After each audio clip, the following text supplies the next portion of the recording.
चलो देखो, बता रहे थे कहाँ पाया जाता है। फाउंड इन स्टमक, स्टमक के रीजन में है, upper part of human respiratory system में।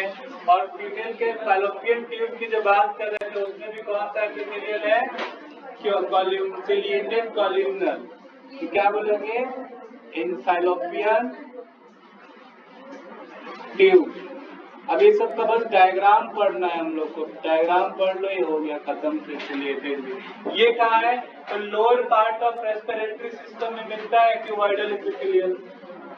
लोअर पार्ट ऑफ रेस्पिरेटरी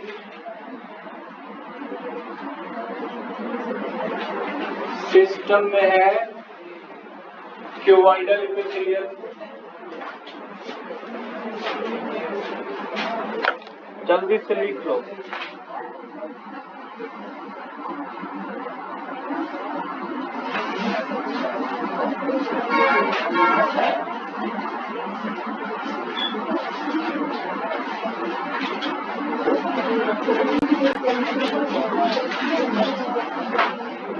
क्या तुम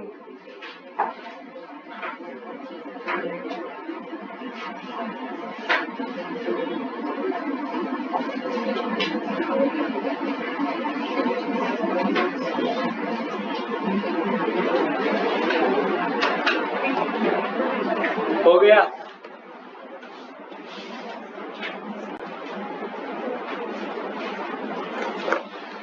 अनुष्का प्रिया,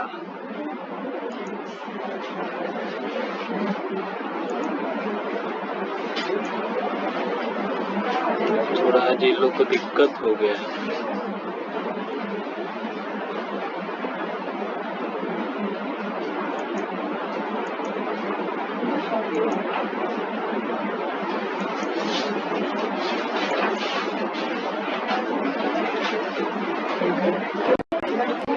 ये सीलिया है, इन्हीं के बाद में भूल जाना। सीलिया यही है,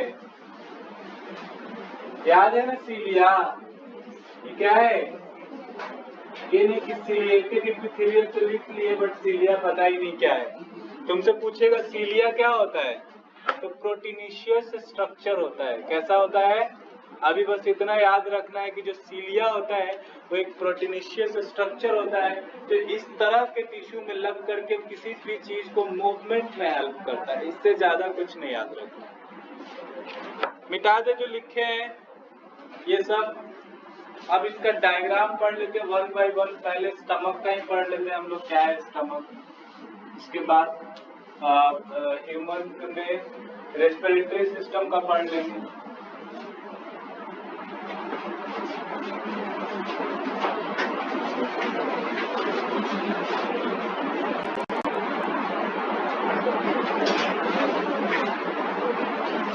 देखो, अभी स्टमक हम बनाए थे,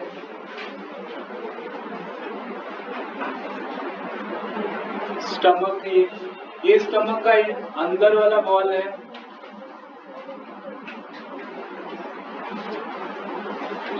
कह रहे हैं किस तरह के एपिथेलियल से बना है? Columnar epithelial. देखो लंबा लंबा ऐसे टिश्यू है,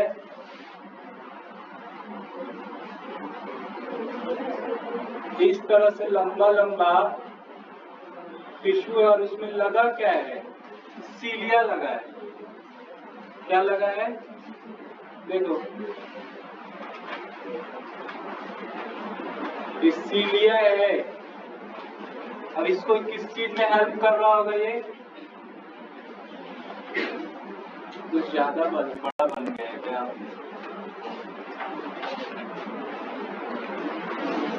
इसको रुको फिर से बना दो, तो छोटा बना रहा।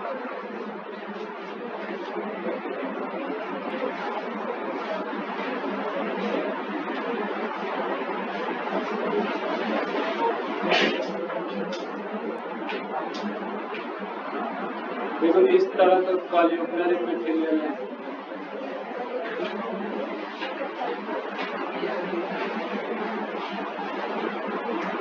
और इन सब पे क्या लगा होगा? सीलिया। देखो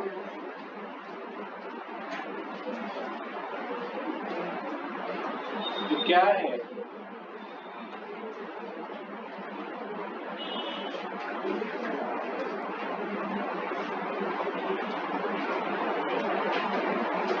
सिलिएटेड है। अब मान लो, इधर ध्यान दो, यहाँ पे भी एक रबर बैंड होता है, इसको पता है क्या बोलते हैं? Cardiac sphincter. हमारा खाना अगर एक बार स्टमक में चला गया तो दोबारा ऊपर नहीं आ पाता है। क्यों? क्योंकि यहाँ पे एक बैंड लगा हुआ है, कार्डियक स्फिंक्टर है। एक कंडीशन में आता है, जब हम लोग वॉमिटिंग करते हैं तो यहाँ से ये फूड बाहर निकल सकता है। देखो ये फूड यहाँ आ गया है, ये क्या है? फूड पार्टिकल्स है। अब इन सारे चीज से सिक्रीशन भी होता है, बट यहाँ का और भी स्पेशल, यहाँ पे कुछ स्पेशल टाइप का सेल होता है, ग्लैंड्स होता है, वो ग्लैंड का सिक्रीशन होता है। ये जो तुम्हारा सिलिएटेड कॉल्यूमनर है, ये बस मूवमेंट में हेल्प कर रहा है। ये डायग्राम बना लो, help in movement of food in stomach. क्या लिखोगे? एलिमेंट्री कैनाल,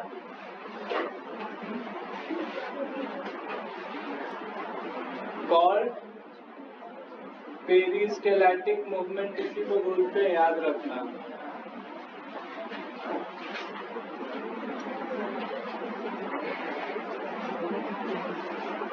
चलिए, एक हो गया। उसके बाद फीमेल रिप्रोडक्टिव सिस्टम का बना देते हैं। एक इस चीज का डायग्राम है,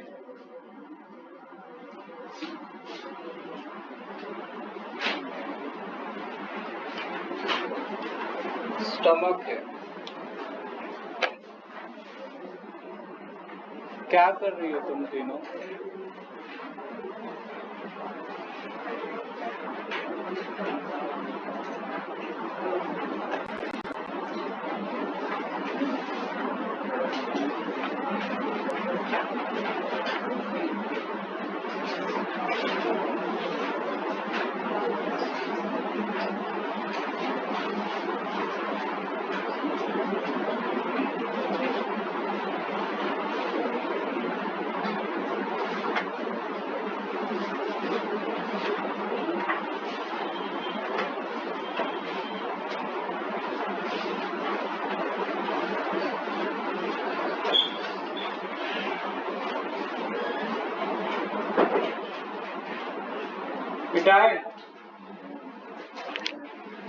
इसमें एक और बताए थे, फीमेल रिप्रोडक्टिव सिस्टम, वहां भी कॉल्यूमनर एपिथेलियल है। देखो, जिसको नहीं बनाने आता है सीख लो फीमेल रिप्रोडक्टिव सिस्टम, बना देंगे तो समझ में नहीं आएगा कैसे बनाए। इस तरह का स्ट्रक्चर होता है, इसको सर्विक्स कहते हैं, बट इधर ही मिलता नहीं, मिलता यहाँ है। ये रीजन है, इस रीजन में होता है। इसको थोड़ा मोटा बना रहे हैं क्योंकि उसको में हमको दिखाना है। ऐसा होता नहीं, इस तरह का नहीं होता, और पतला होता है, बट हमको टिश्यू दिखाना है, यहाँ पे हम दिखा रहे हैं। फीमेल रिप्रोडक्टिव सिस्टम,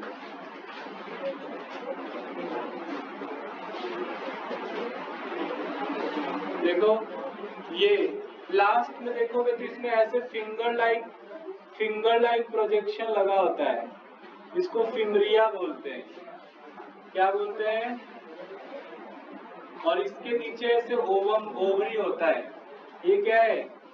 और ये फीमेल का वेजाइनल पोर्शन है। इस तरह का जो टिश्यू है मिलता है फैलोपियन ट्यूब में, इसको क्या बोलते हैं? इधर ध्यान से सुनो, इस ओवरी में बनता है ओवम। क्या बनता है? ढेर सारा ओवेरियन फॉलिकल होता है। जब तुम क्लास 10th में आओगे तो वहां पे पढ़ना है रिप्रोडक्शन, वहां पे एक टॉपिक पढ़ाएंगे मेंस्ट्रुएशन, मेंस्ट्रुअल साइकिल। दुनिया के जितनी भी फीमेल प्राइमेट फीमेल है, प्राइमेट फीमेल बोले तो जितनी भी मैमल्स है, मैमल्स फीमेल की बात करें, मैमल्स में भी सारा नहीं, जो सिर्फ प्राइमेट है, उसमें चलता है मेंस्ट्रुएशन, मेंस्ट्रुअल साइकिल। 28 से 29 डेज का एक साइकिल है जिसमें ओवरी के अंदर से ओवम बाहर निकलता है। मैच्योरेशन ऑफ ओवम को हम लोग एक साइकिल से दिखाते हैं, मेंस्ट्रुअल साइकिल बोलते हैं, और उसमें हार्मोनल चेंज भी है, बताएंगे आगे। तो ये जो ओवम बना, ये ओवम नॉन मोटाइल सेल होता है। कैसा सेल होता है? ध्यान दो, ये ओवम कैसा है? Non motile cell. अब इस ओवम को आना है यहाँ तक, इस पोर्शन तक आना। अगर इस ओवरी में बना तो यहाँ से यहाँ तक आएगा, अगर इस ओवरी में बना तो यहाँ से इसको यहाँ तक आना है। इस वाले रीजन को इस्थमस एम्पुला बोलते हैं। क्या बोलते हैं? फैलोपियन ट्यूब का बहुत सारा रीजन होता है। Fallopian tube female reproductive system का सबसे लॉन्गेस्ट पार्ट होता है, 3 रीजन होता है। इसको इस्थमस कहते हैं, इसको एम्पुला कहते हैं, और यहाँ से यहाँ तक के रीजन को इनफंडिबुलम कहते हैं। तो 3 पार्ट है फैलोपियन ट्यूब का। अब इस ओवम को यहाँ से किसी भी तरह यहाँ जाना होगा, लेकिन ये चल नहीं सकता है, तो भाई मूव कैसे करेगा? तो सोचिए, नेचुरल है कि फीमेल का जो फैलोपियन ट्यूब है वो किससे बना है? कॉल्यूमनर एपिथेलियल टिश्यू से बना। उसमें क्या लगा है? सीलिया लगा, इसीलिए इसको सिलिएटेड कॉल्यूमनर एपिथेलियल बोलेंगे। अब इस ओवम को कोई टेंशन नहीं है, क्योंकि वो मूव करेगा। मूव कराने के लिए कौन बना है यहाँ पे? देखो, इस तरह से कॉल्यूमनर एपिथेलियल टिश्यू यहाँ पे है। देखो, पूरा का पूरा फैलोपियन ट्यूब में है।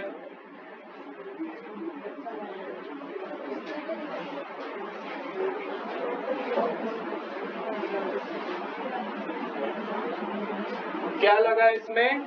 सीलिया लगा है। देखो, ये क्या है? सीलिया है। अब इस ओवम का मूवमेंट हो जाएगा कि नहीं? आसानी से इजी हो जाएगा। अब एक सेल है, बहुत छोटा होता होगा, दिखता भी नहीं होगा, समझे? इतना बड़ा ये जगह भी नहीं है, 12 सेंटीमीटर का पूरा है। अब देखो, ये ओवम यहाँ आ जाएगा, फिमरिया फिंगर लाइक प्रोजेक्शन है, यहाँ तक इसको फिमरिया ऊपर कर लेता है, मूव करते रहता है ऐसे। ये ओवम मान लो कि यहाँ आ गया, तो यहाँ के बाद ये इजीली मूव कर सकेगा। किसकी मदद से? और करते करते ये कहाँ चला आएगा? यहाँ आने के बाद होता है फर्टिलाइजेशन। जो तुम पढ़े हो ना सेक्सुअल रिप्रोडक्शन में, फर्टिलाइजेशन होना इम्पोर्टेंट है। तो फर्टिलाइजेशन के लिए इसको यहाँ पहुँचना भी तो चाहिए। तो किसकी मदद से पहुँच रहा है? फैलोपियन ट्यूब में कॉल्यूमनर सिलिएटेड कॉल्यूमनर एपिथेलियल की वजह से। ये बात लिखो, उधर बना लोगे उस साइड। ये समझे ना? क्या लिखोगे? यहाँ पे किसमें हेल्प कर रहा है? Ciliated columnar epithelial also help in movement of ovum in fallopian tube. fallopian tube. चलो, हो गया।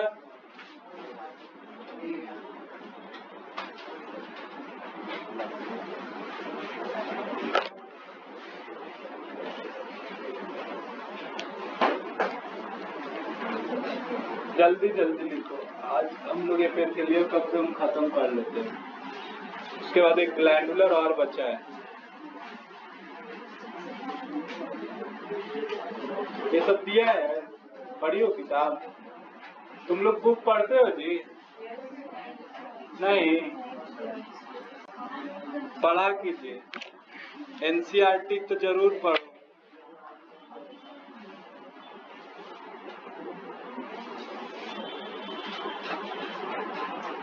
जल्दी बनाओ। इसके बाद एक और एग्जाम्पल तुमको बताते हैं। रेस्पिरेटरी ट्रैक्ट में, ट्रैकिया के रीजन में पाया जाता है। गलती से मान लो कि तुमको ट्रैकिया में कुछ चला गया, तो कैसे बाहर करोगे? हाँ, कुछ भी चला गया ट्रैकिया में, उल्टी करने पे स्टमक से बाहर आता है, ट्रैकिया से बाहर नहीं आएगा। उल्टी कर देगा। मिटा दे।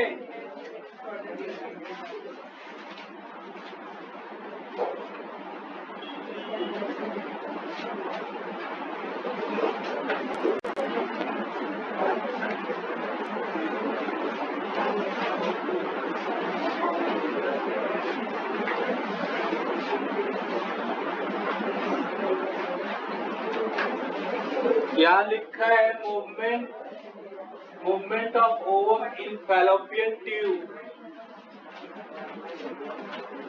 लाइट आ रहा है वहां पे।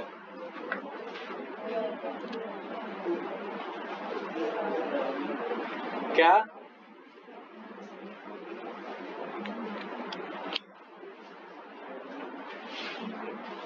मिटाए हो गया? चलो एक एग्जाम्पल और पढ़ लो जिसमें तुमको क्यूबॉइडल भी मिल जाएगा और कॉलमनर भी मिल जाएगा। ये है लंग्स। लंग्स के अपर पार्ट में देखोगे तो कॉलमनर मिलेगा। लंग्स के लोअर पार्ट में अगर जाओगे तो तुमको कौन मिलेगा? क्यूबॉइडल। लोअर पार्ट में क्यों? क्योंकि लोअर पार्ट में जगह स्पेस कम हो जाता है ना, तो उतना बड़ा टिश्यू तो आ नहीं पाएगा, तो छोटा छोटा टिश्यू होता है। और ये क्या है? क्यूबॉइडल एपिथेलियम है। मिटा दें। एक आखिरी पढ़ रहे हैं, उसके बाद हम लोग ग्लैंडुलर एपिथेलियल पढ़ लेंगे।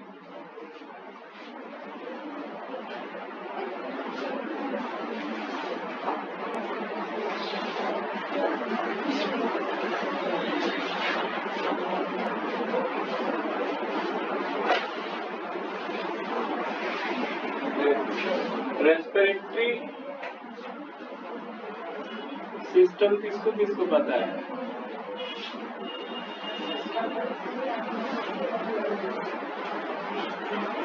बस नीचे बनेगा।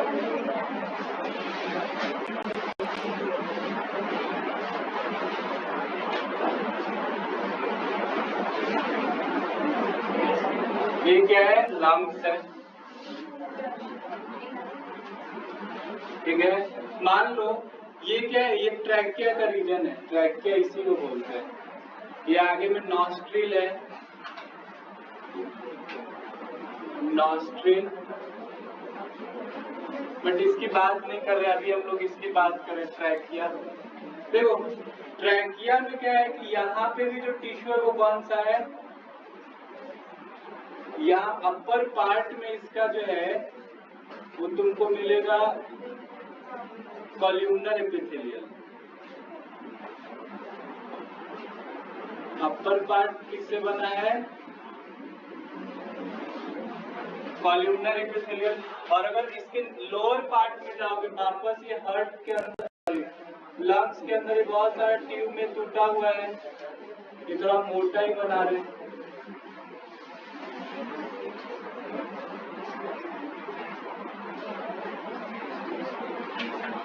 देखो यहाँ पे है क्यूबॉइडल एपिथेलियल,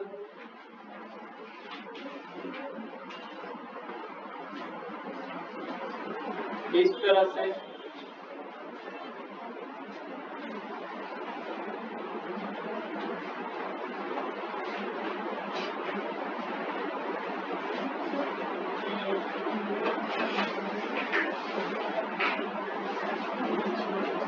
ध्यान से बनाना क्योंकि बहुत ज्यादा डिफरेंस है नहीं, समझे। और लास्ट में क्या होता है? देखो यहाँ पे एक और एपिथेलियल तुमको मिल जाएगा। कौन सा? एल्वियोलाई किससे बना था? स्क्वामस। देखो यहाँ पे स्क्वामस एपिथेलियल भी है। तो लंग्स में भी तीनों तरह का टिश्यू है। इसमें सीलिया लगाना होगा तुमको।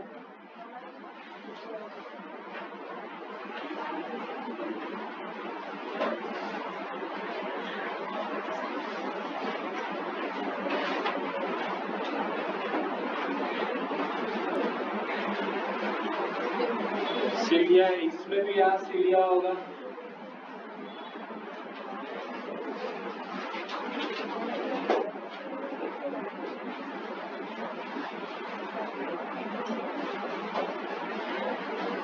ये सिलिएटेड कॉल्यूमनर है, सिलिएटेड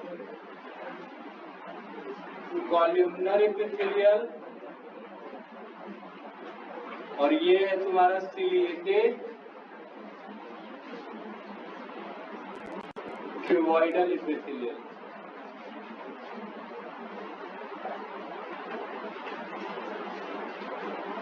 आप समझ गए? चलो एक एक पार्ट तो क्लियर हो गया।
हो गया?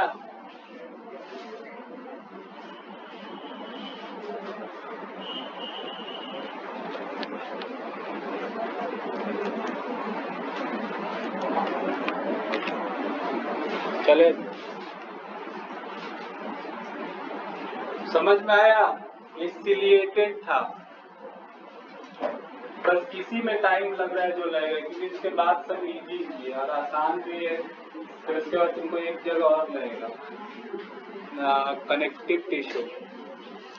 कनेक्टिव टिश्यू भी बहुत तरह का है।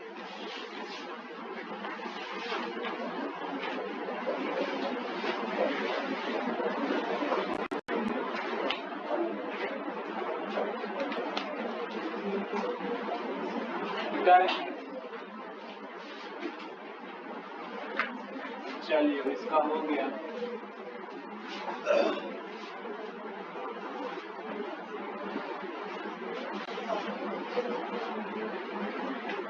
आखिरी पार्ट क्या था एपिथेलियल का? Cuboidal epithelial, sorry glandular epithelial. कितना? 4th नंबर था, 5th नंबर। ग्लैंडुलर, देखो नाम से ही क्लियर है। ग्लैंडुलर एपिथेलियल बोले तो जितना भी हमारे बॉडी में ग्लैंड है वो सब के सब एपिथेलियल टिश्यू से ही बना है। और तुमको हम पहले ही पढ़ाए, क्लास 8 में ग्लैंड्स पढ़ाए थे कि ग्लैंड का क्या फंक्शन होता है, सिक्रीशन का। या तो एंजाइम सिक्रेट करता है या फिर हार्मोन्स का सिक्रीशन करता है। तो ऑब्वियस सी बात है कि एपिथेलियल का बना होगा, क्योंकि हमारे बॉडी में एपिथेलियल टिश्यू ही सिक्रीशन का काम करता है। तो सारा ग्लैंडुलर एपिथेलियल ग्लैंड में मिलेगा। क्या लिखोगे? All glands are made up of glandular epithelial tissue. Glandular epithelial tissue. अब ग्लैंड कितने तरह का होता है ये बात भी हम तुम लोग को बताएं। टाइप्स ऑफ ग्लैंड कितने तरह का? 2 तरह का। एक हम लोग कहते हैं एक्सोक्राइन ग्लैंड। क्या होता है? Exocrine gland. और एक हम लोग बोलते हैं endocrine gland. Endocrine gland. Exocrine gland वैसे ग्लैंड को बोलते हैं जिसका सिक्रीशन विद इन ट्यूब होता है। अगर किसी ग्लैंड का सिक्रीशन ट्यूब में होता है तो वैसे ग्लैंड को क्या बोलते हैं? Exocrine gland. और अगर किसी ग्लैंड का सिक्रीशन डायरेक्ट ब्लड में हो जाता है तब क्या बोलते हैं? Endocrine gland. देखो लिखना पड़ेगा डेफिनेशन, समझ जाओगे। एग्जाम्पल लिखते डायरेक्ट एक, चलो लिख लो। बाद में पता चले कंफ्यूज ही हो गया।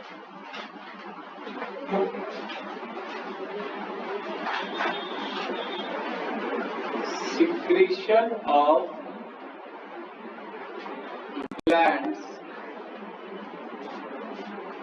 takes place within tube. उसको क्या बोल दोगे? एक्सोग्लैंड। जैसे गैस्ट्रिक ग्लैंड, अभी तुमको एग्जाम्पल्स बताएंगे। गैस्ट्रिक ग्लैंड हो गया, या फिर पैंक्रियाज की बात करो, लीवर की बात करो, ये सब कैसा ग्लैंड है? Exocrine gland. सेकेंड में एंडोक्राइन ग्लैंड क्या है? वैसा ग्लैंड जिसका सिक्रीशन ब्लड में होता है। Secretion of gland directly into blood, ऐसे ग्लैंड को हम लोग बोल देंगे एंडोक्राइन ग्लैंड। एग्जाम्पल्स में थायराइड, थायराइड से कौन सा हार्मोन रिलीज होता है? थायरॉक्सिन। ये एक तरह का एंडोक्राइन ग्लैंड है। जल्दी करो, आखिरी 10 मिनट है।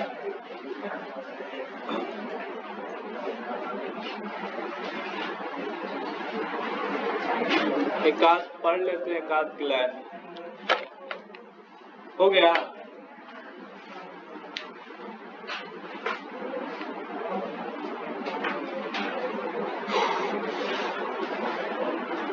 दोनों का एक एक एग्जाम्पल दे देते हैं क्या?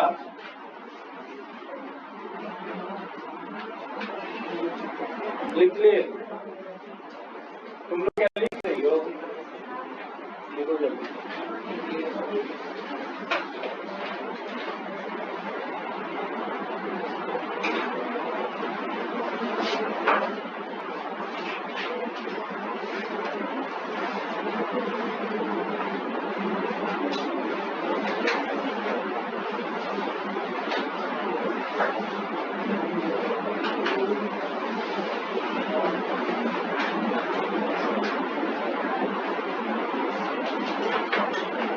मिटाए।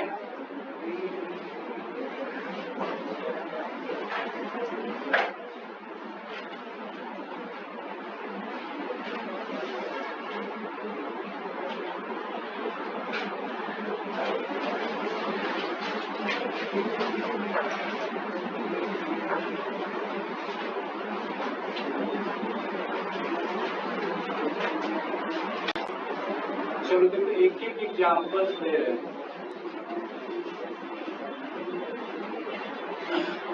नीचे हो गया? लिखिए जल्दी। क्या? कौन?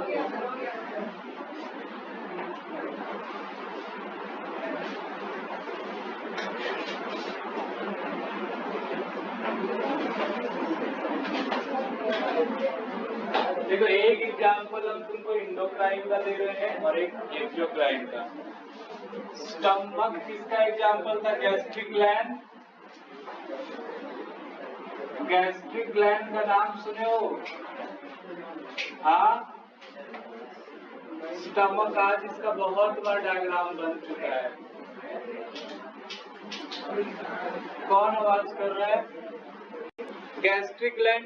ध्यान से देखो, इसके अंदर तुम सुनते हो कि इस स्टमक के अंदर कुछ चीजें रिलीज हो रहा है, जैसे HCl रिलीज होता है, एंजाइम्स, पेप्सिनोजेन, पेप्सिन नाम का एंजाइम्स रिलीज होता है। कहाँ से होता है? देखो, इसका एक लेयर है, ऐसे इस तरह का थोड़ा बड़ा लेयर बना रहे हैं। इसके अंदर में देखो, इस तरह से ग्लैंड है अंदर में, दिख रहा है?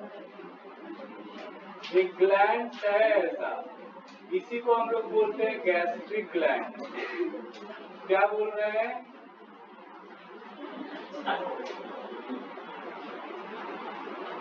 इससे क्या बन रहा है?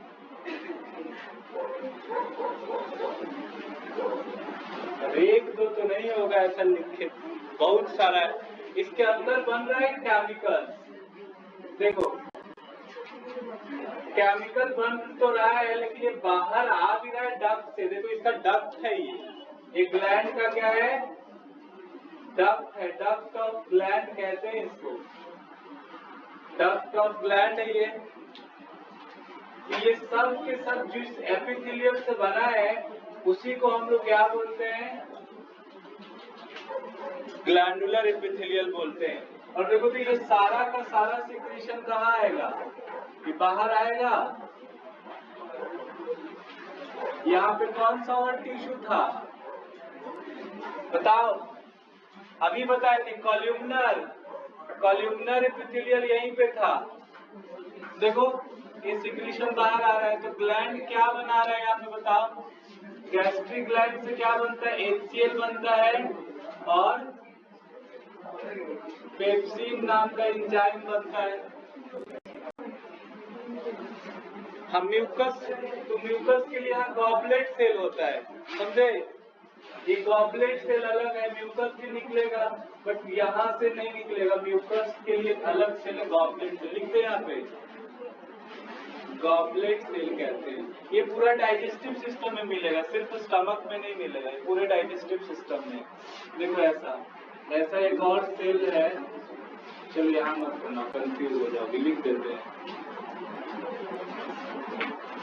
Secret mucus in stomach. Stomach mucus किस चीज से बचाता है? HCl के इफेक्ट से बचाता है स्टमक को। यहाँ लिख लो, which protect from the effect of, protect from the action of hydrochloric acid. Hydrochloric acid के एक्शन से क्या करता है? प्रोटेक्ट करता है स्टमक को।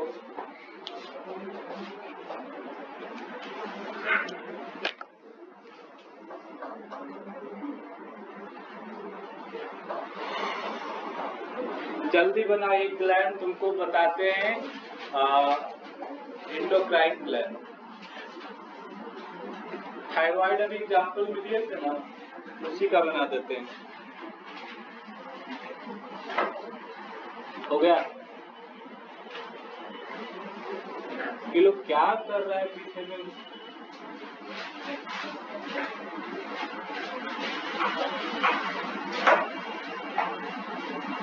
तुम लोग का स्कूल कौन सा है? किस स्कूल से हो? DPS। Yes sir. क्या बैरिया में जो है? अंदर में उधर खेत साइड। हाँ समझ गए। मिटा दे।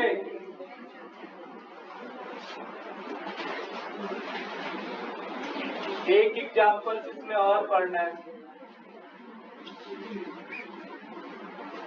बहुत सारा है। तुम लीवर पढ़ोगे, अब क्लास 10th में आओगे तो सारा ग्लैंड पढ़ाएंगे अच्छे से, क्योंकि वहाँ पे पढ़ना है डाइजेशन। ये सारा का सारा जो एंजाइम है किसमें हेल्प करता है? फूड को तोड़ने में हेल्प करता है। तो वहाँ पे तुमको पढ़ना है तो अच्छे से बताएंगे। यहाँ पे बस एक एग्जाम्पल अभी पढ़ लो और याद रखना कि जितने भी ग्लैंड्स हैं वो सब के सब ग्लैंडुलर एपिथेलियल से ही बने, चाहे वो एक्सोक्राइन ग्लैंड हो चाहे वो इंडोक्राइन ग्लैंड हो। हमको उससे मतलब नहीं है, बना सब किससे? ग्लैंडुलर एपिथेलियल से। लेकिन तुमको हम अलग अलग बता दे रहे हैं क्योंकि है भी अलग अलग।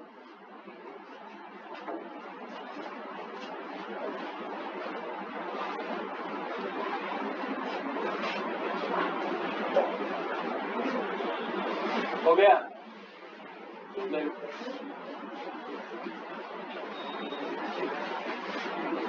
एक तुमको हम बता रहे हैं थायरॉइड ग्लैंड। थायरॉइड एक ऐसा ग्लैंड है एंडोक्राइन ग्लैंड, इसका सिक्रीशन ट्यूब में होगा क्या? डायरेक्ट ब्लड में हो जाएगा। देखो मान लो ये ग्लैंड है, इसका सेल है, इधर ये सेल है, इसका एपिथेलियल टिश्यू है, ग्लैंडुलर एपिथेलियल टिश्यू। तो ये कुछ भी बना रहा होगा, मान लो सिक्रीशन कर रहा है, थायरॉक्सिन बनाता है। क्या बनाता है? देखो थायरॉक्सिन केमिकल बना के अपने आगे रख लिया है। डायरेक्ट इस सेल अपना, इसको इंटरस्टिशियल फ्लूइड कहते हैं। सेल के आगे जितना भी स्पेस होता है ना, उस स्पेस को क्या बोलते हैं? इंटरस्टिशियल स्पेस कहते हैं। और क्योंकि सेल का सिक्रीशन है, इसलिए सिक्रीशन को हम लोग इंटरस्टिशियल फ्लूइड भी कहते हैं। अब देखो इधर हमारा ब्लड वेसल्स, मान लो कि इस ऑर्गन को ब्लड अगर ऑक्सीजन देने आया है तो ऑक्सीजन क्या पूरा ब्लड इसको दे देता है? नहीं। यहाँ ये मान लो कि कोई आर्टरी है, कोई क्या है? आर्टरी है। तो आर्टरी यहाँ पे आने के बाद कैपिलरी में ब्रेक डाउन हो जाता है, ये छोटा छोटा कैपिलरी बना लेता है। देखो, और यहाँ से ये सारा जो केमिकल है वो कैपिलरी के अंदर देखो चला गया है। नहीं, इस तरह से कैपिलरी के अंदर घुस गया सारा का सारा हार्मोन जो बना था। मान लो इधर भी एपिथेलियल टिश्यू है, ग्लैंडुलर एपिथेलियल टिश्यू, इसका भी सिक्रीशन है, ये भी हार्मोन्स बनाया है। इस तरह से ये भी बाय डिफ्यूजन जा रहा है। कैसे जा रहा है? ये ब्लड वेसल्स में घुस जा रहा है, कैपिलरी था, है ना? ये क्या है? कैपिलरी है। और ये क्या है? थायराइड। अगर मान लो ये ग्लैंड है तो हार्मोन क्या होगा? थायरॉक्सिन। ये ग्लैंड क्या है? एग्जाम्पल्स मेरे ऊपर लिख दिए। थायराइड ग्लैंड है। अब यहाँ से मान लो ये बाहर निकलेगा ट्यूब, अब वेन है, ये समझ में आया? तो डायरेक्ट ब्लड वेसल्स में है सिक्रीशन इसका। ये डक्ट नहीं है, डक्टलेस ग्लैंड होता है। एंडोक्राइन ग्लैंड को कैसा ग्लैंड बोलते हैं? डक्टलेस ग्लैंड कहते हैं। बस इतनी बात याद रखना है, ग्लैंडुलर एपिथेलियल में रहेगा याद। चलो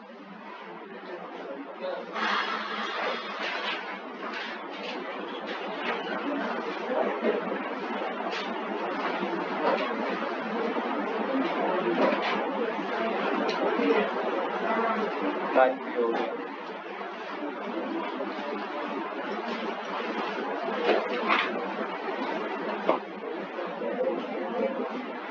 बुक जा करके पढ़ना। एपिथेलियल टिश्यू में अगर कोई भी समस्या हो तो तुम पूछ सकते हो।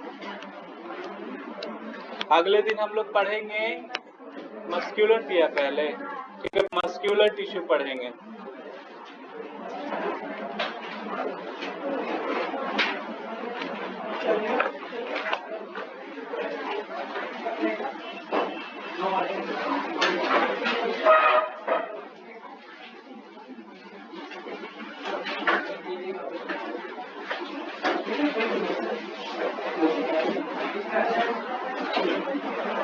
एंड करें।